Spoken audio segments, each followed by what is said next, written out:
Most people have an embarrassing story from when they started to drive. They might have run over a sidewalk, hit a mailbox, scared somebody that was in the car with them, and Zach Parise is not an exception to this. When he first started driving, he says when asked a question about when he first started to drive and what it was like, he says, "My parents got me a Chevy Blazer. I was backing up and I wasn't looking. I almost went on someone's hood. My wheels were off the ground. I got out, looked, and panicked. I drove off and tried to fix it myself. I won't say when or where though. It's okay, Zach, your secret is safe."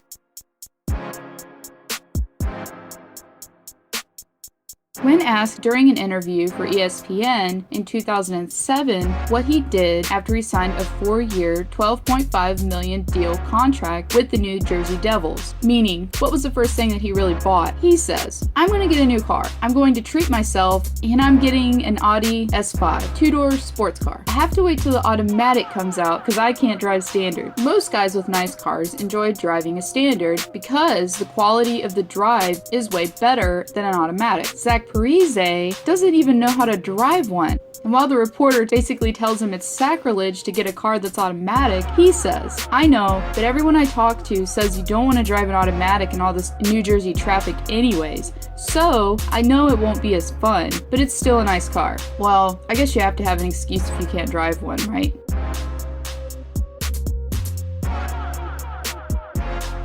Most people have an idol or somebody that they look up to. Somebody that they admire because of their power or status or for other reasons. Zach Parise has his role model as well, and his is Jay-Z. He says, when asked the question if he could trade places with anyone for a day, he says it would be him because he's got a lot going on. He's got that empire, and it'd be really interesting to see. I just wonder if he could rap though.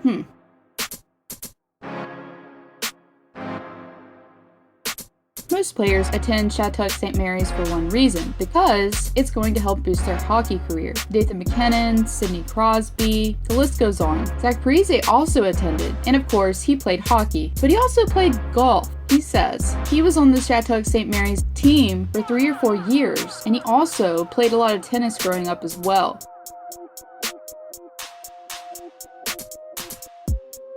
He's a pretty simple guy. Why? He says if given a time machine and picking the time that he would go back to, he'd like to go back to where there were no cell phones and the technology was a lot less advanced. The 1980s seemed like a really good time. I was born then in 1984, but I don't remember what was going on in the 1980s. But I know there was great music. Yes, Zach, I'm sure a lot of people would agree with you on that one.